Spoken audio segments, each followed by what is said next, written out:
বাংলা বললেই বাংলাদেশি বলে দাগিয়ে দেওয়া হচ্ছে এবং তাদেরকে নানা রকম ভাবে হ্যারাস করা হচ্ছে।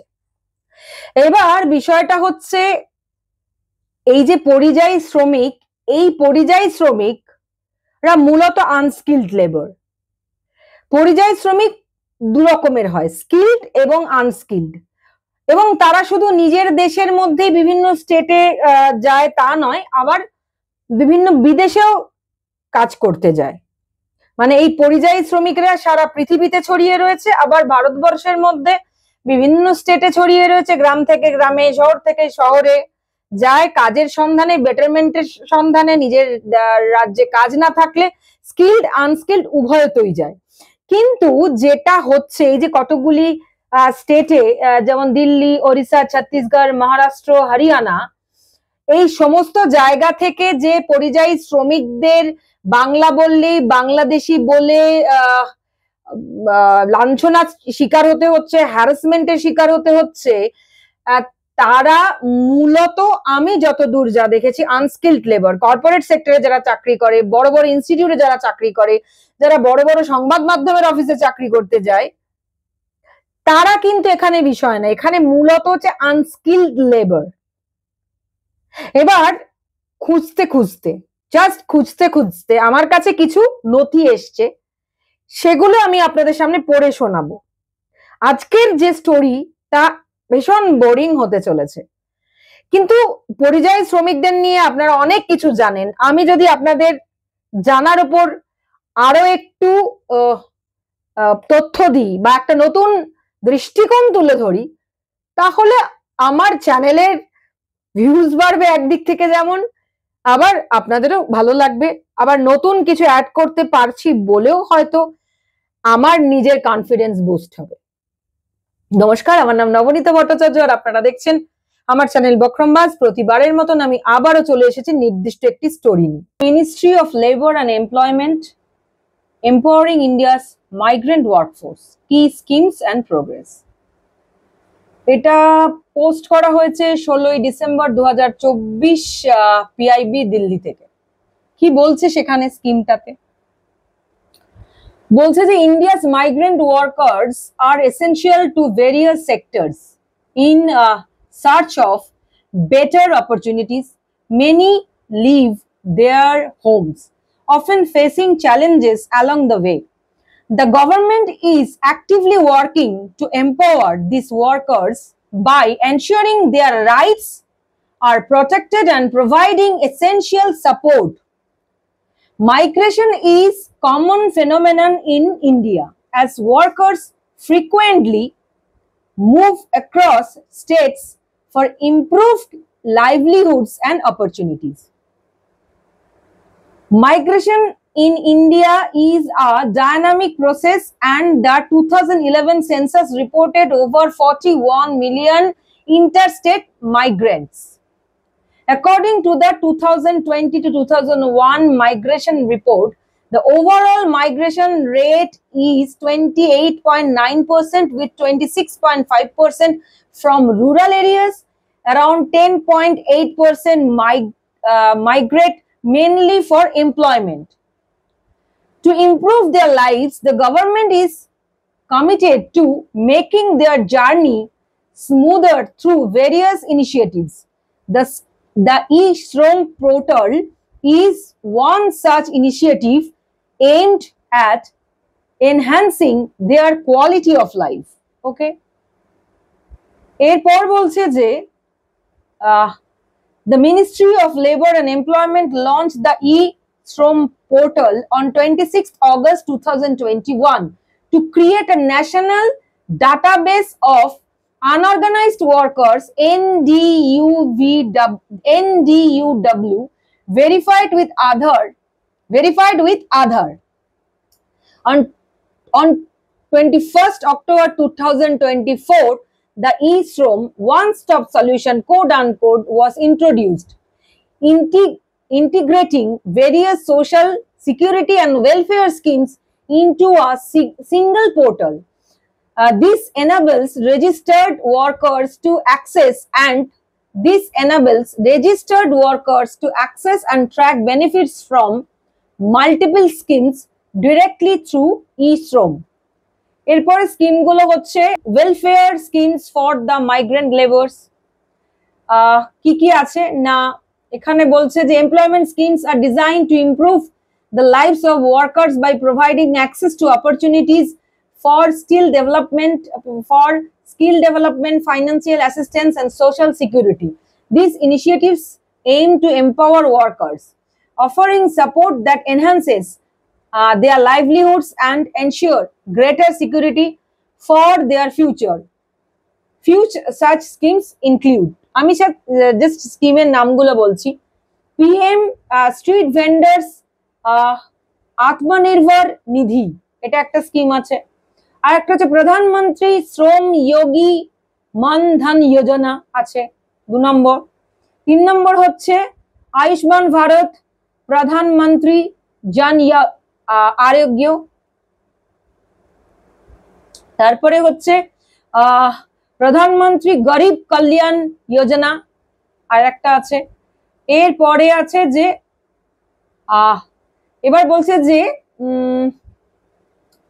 additionally, the government's commitment to food security is strengthened by the Pradhan Mantri Garib Kalyan Anna Yojana, which has been extended for the next 5 years, starting from 1st January 2024. These schemes provides free food grains and direct cash transferred to families below the poverty line, including migrant workers. In addition, the One Nation, One Ration Card scheme launched in 2018 ensure food security through the portability of ration cards access India. Together, these initiatives create a robust safety net for migrant workers, guaranteeing access to food security no matter where they are in the country. Migrant laborers can easily access the benefits of the One Nation, One Ration Card scheme by following these simple steps. Key steps: now, use your existing ration card. Migrant workers can use their existing ration card to get subsidized food at any fair price shop across India, regardless of their location. Check details on EPOS device at FPS.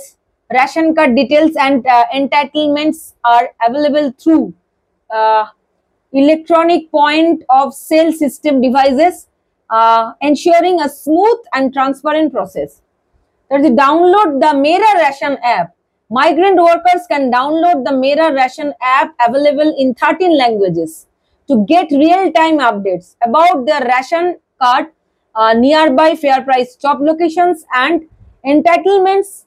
By linking their ration card to the Mera Ration app, migrant workers can easily access food grains from any fair price shop, ensuring they continue to receive food security benefits no matter where they go. By ensuring continuous access to food security, the government is laying the foundation for a more secure and supportive environment for migrant workers across India. Conclusion কি বলছে? Empowering migrant workers is not just about providing immediate relief but ensuring long-term security and opportunities for growth. Through various schemes and legal protections, the government is working to create a safer, more supportive environment for migrant workers, helping them access skill training, social security, and fair wages. These efforts aim to address their challenges and make sure that no matter where they go, they can build better lives for themselves and their families.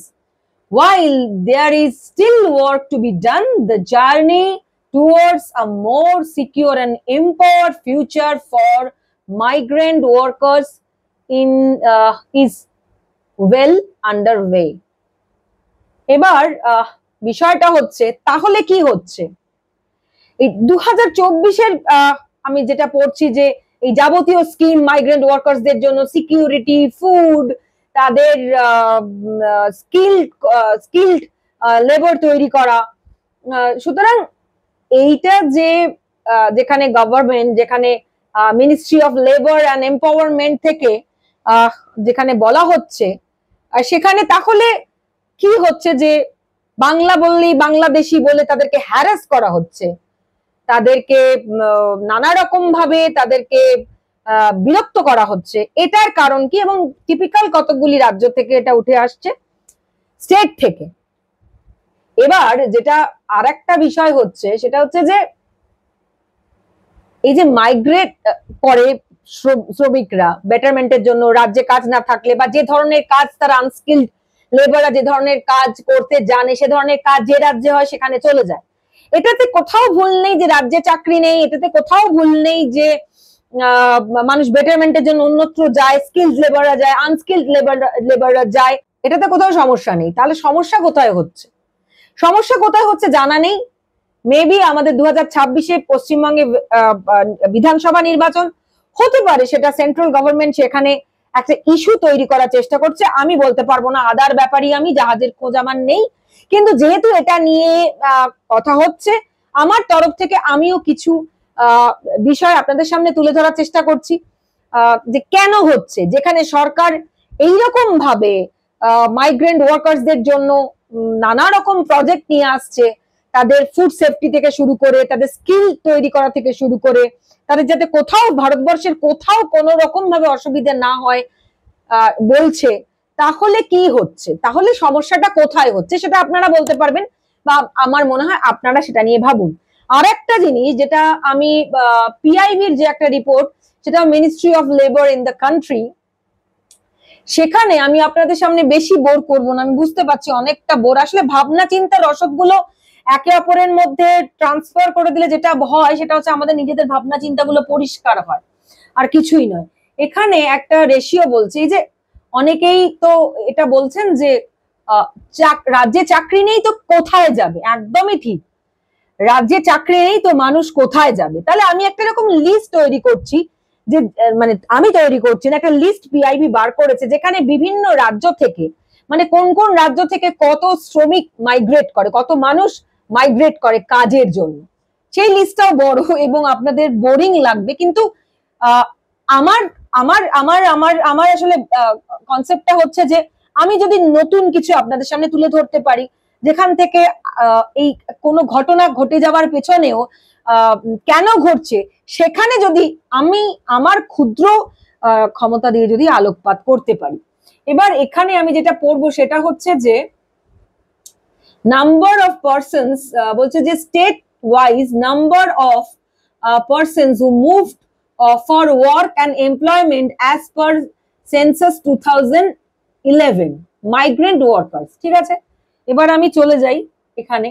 এবার প্রথমে হচ্ছে আন্দামান, এবার যেহেতু এ two W আছে alphabet অনুযায়ী, তাহলে W মানে আমাদের ওয়েস্ট বেঙ্গল শেষে আসবে।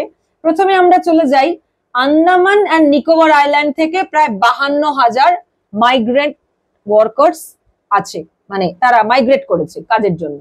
এরপর হচ্ছে অন্ধ্রপ্রদেশ থেকে প্রায় 37 লাখের ওপর, অরুণাচল প্রদেশ থেকে করেছে প্রায় 1 লাখের ওপর, আসাম থেকে 5 লাখের ওপর, বিহার থেকে 7 লাখের ওপর, চণ্ডীগড় থেকে 2 লাখের ওপর, ছত্তিশগড় থেকে 10 লাখের ওপর, দাদরা অ্যান্ড নাগর হাভেলি থেকে 63,000-এর ওপর, দামন অ্যান্ড দিউ থেকে 73,000-এর ওপর, গোয়া থেকে 1 লাখের ওপর, গুজরাট থেকে প্রায় 30 লাখের ওপর, হরিয়ানা থেকে প্রায় 13 লাখের ওপর, হিমাচল প্রদেশ থেকে প্রায় 2 লাখের ওপর, জম্মু এন্ড কাশ্মীর থেকে 1 লাখের ওপর মানুষ মাইগ্রেট করেছে কাজের জন্য, ঝাড়খণ্ড থেকে 8 লাখের ওপর, কর্ণাটকা থেকে 28 লাখের ওপর, কেরালা থেকে 7 লাখের ওপর, লাক্ষাদ্বীপ থেকে 6 লাখের ওপর, মধ্যপ্রদেশ থেকে 24 লাখের ওপর, মহারাষ্ট্র থেকে প্রায় 79 লাখের ওপর, মণিপুর থেকে 22,000-এর ওপর,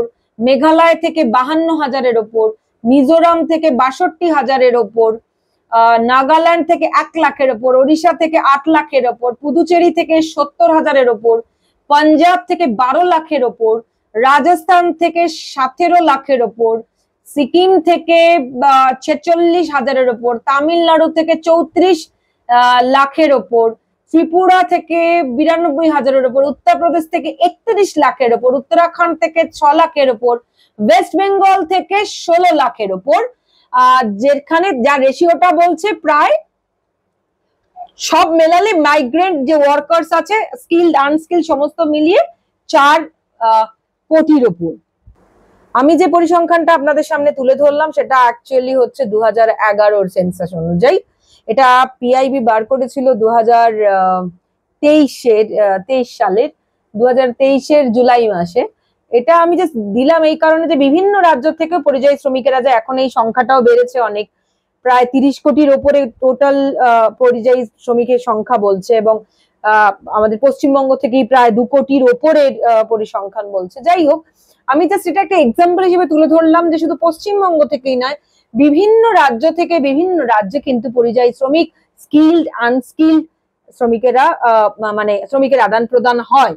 সেটা তো অবশ্যই যেমন রাজ্যের চাকরিগুলি থাকে না, তেমনি মানুষ আরো বেটারমেন্টের জন্য নিজের জায়গা ছেড়ে যায়। সেটার জন্য একটা এক্সাম্পল আমি এটা আপনাদের সামনে তুলে ধরলাম।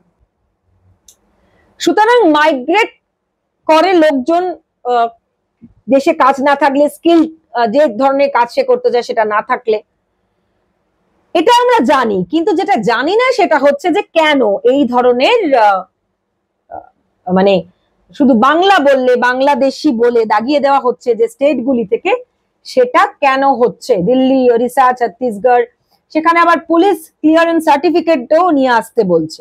এই হ্যারাসমেন্টটা কেন হচ্ছে? রাজনৈতিক সমালোচকেরা বলতে পারবে, যারা বিশ্লেষক তারা বলতে পারবেন। সেটা হতে পারে যে একটা ইস্যু তৈরি করা হচ্ছে ওয়েস্ট বেঙ্গলকে নিয়ে। আমরা জানি এখানে কাজের পরিবেশ খুব খারাপ, কাজ নেই বললেই চলে, মানে কাজের পরিবেশ এবং কাজ নেই এই দুটোর ক্ষেত্রেই মানুষ পশ্চিমবঙ্গ ছেড়ে বেরিয়ে যেতে চাইছে। বিভিন্ন কাজ নিয়ে তারা স্টেট তথা পৃথিবীর বিভিন্ন দেশে চলে যেতে চাইছে। কিন্তু শুধুই বাংলাদেশি বলে বা বাংলা বলে বা কেন টার্গেট হবে সেটা আগামীতে বোঝা যেতে পারে। তার একটা বড় কারণ তো পশ্চিমবঙ্গ রাজ্যটার নাম বলে, আর দ্বিতীয় হচ্ছে যে সামনে বিধানসভা নির্বাচন বলে হতে পারে, এটাও একটা ইস্যু। এবারে আমার একটা প্রশ্ন ছিল, সেটা হচ্ছে যে যাদেরকে আমরা দেখছি, যাদেরকে বাংলাদেশি বলে টার্গেট করা হচ্ছে, বাংলা বললে টার্গেট করা হচ্ছে, তারা মূলত আনস্কিলড লেবার, একদম খেটে খাওয়া নিরন্ন মানুষ, যারা এমনি বিভিন্ন ক্রাইসিসের মধ্যে থাকে। এরা ফেয়ার যে ওয়েজেস, যে শ্রমের যে ঠিক মূল্য সেটা এক তো পায় না, সেফ ওয়ার্কিং যে স্পেস সেটা পায় না, হেলথ কেয়ার পায় না। এতগুলির ওপরে এখন নতুন সমস্যা হচ্ছে যে তারা বাংলা বললে তাদের বাংলাদেশি বলে টার্গেট করা হচ্ছে। এটা কেন করা হচ্ছে? যেখানে সরকারের নিজেরই রয়েছে যে স্কিম রয়েছে, যেখানে বলা হচ্ছে যে এম্পাওয়ারিং ইন্ডিয়াস মাইগ্রেন্ট ওয়ার্কফোর্স, তাহলে বাংলা বললে, বাঙালি বলে, বাংলাদেশি বলে কেন দাগিয়ে দেওয়া হচ্ছে? আপনারাও ভাবুন, আমিও ভাবি। এর উত্তর আমাদের মিলিতভাবে ভাবতে হবে, মিলিতভাবে আদায় করে নিয়ে আসতে হবে। আমার মনে হলো যে সরকার, যে সেন্ট্রাল গভর্নমেন্ট, যে সরকার, সে সকলের সরকার। রেশন কার্ড বলছে, আধার কার্ড বলছে, আমি বিভিন্ন মানে যারা ইন্ডিপেন্ডেন্ট যে সংস্থাগুলি আছে, যারা মূলত ডিজিটাল পোর্টালে ইউটিউবকে বেস করে কাজ করে এবং সরকারের কাছ থেকে কোনো সাহায্য না নিয়ে কাজ করে, যেমন বিভিন্ন চ্যানেলগুলিতে দেখছিলাম, একদম খেটে খাওয়া নিরন্ন সংখ্যালঘু মানুষও রয়েছেন, একদম নিরন্ন মানুষও রয়েছেন, মানে ওই আনস্কিলড লেবার, তাদেরকে কিভাবে হ্যারাস করা হচ্ছে, মানে অদ্ভুত। যে জাস্ট তুলে নিয়ে যাওয়া হচ্ছে, ration card, voter I card দেখানো সত্ত্বেও তাদেরকে ছাড়া হচ্ছে না, সেগুলো আনতে বলা হচ্ছে, সেগুলোর পাওয়ার পরেও আটকে রাখা হচ্ছে। মূলত ভয় দেখানো হচ্ছে, আসলে মূলত ভয় দেখানো হচ্ছে। আমার মনে হলো যে আমার তরফ থেকে এটার একটা যদি কোনো তথ্য আমি আপনাদের সামনে বা কোনো দিক নির্দেশ আমি করতে পারি, তাহলে অবশ্যই আমি আপনাদের সামনে সেটা তুলে ধরার চেষ্টা করলাম। আপনাদের কেমন লাগছে জানাবেন, আপনাদের এই স্টোরি কেমন লাগলো জানাবেন। আমি সম্পূর্ণ নিরপেক্ষভাবে এবং স্বাধীনভাবে কাজ করার চেষ্টা করছি এবং যার উদ্দেশ্যই হচ্ছে যে নিরপেক্ষ এবং স্বাধীন সাংবাদিকতা করা, এবং অবশ্যই সেটা জনগণের স্বার্থে, এবং অবশ্যই গণতন্ত্রের স্বার্থে, এবং অবশ্যই আমার সাংবাদিক সত্তার স্বার্থে। এবং আমি একদম মানে অর্থনৈতিক ভাবেও আমি স্বাবলম্বী হতে চাই এর উপর দাঁড়িয়েই। ফলে আপনাদের কাছে অনুরোধ যে আপনারা যদি আমাকে শেয়ার করেন, আমার কিউআর কোড দেওয়া রইলে আমাকে শেয়ার করেন, আমাকে সাবস্ক্রাইব করেন, তাহলে আমি মানে আমি এই চ্যানেলটাকে আগামী দিনে নিয়ে যেতে মানে আমার পক্ষে সহজ হবে। আর যদি আপনারা মনে করেন, অবশ্যই যেহেতু জনগণের স্বার্থে বলছি, আমি তো আপনাদের উপর নিজেকে চাপিয়ে দিতে পারি না, যদি আপনাদের মনে হয় যে এই চ্যানেল যাওয়া মানে চলা দরকার, এই কথাগুলি আসা দরকার, তাহলে অবশ্যই আপনারা সাবস্ক্রাইব করবেন, শেয়ার করবেন, সম্পূর্ণটাই আপনাদের ওপর। আপনারা যদি মনে করেন আমার এই চ্যানেলকে আপনারা এগিয়ে নিয়ে যাবেন, ভালো থাকবেন। নতুন কোনো স্টোরি নিয়ে আবার দেখা হবে।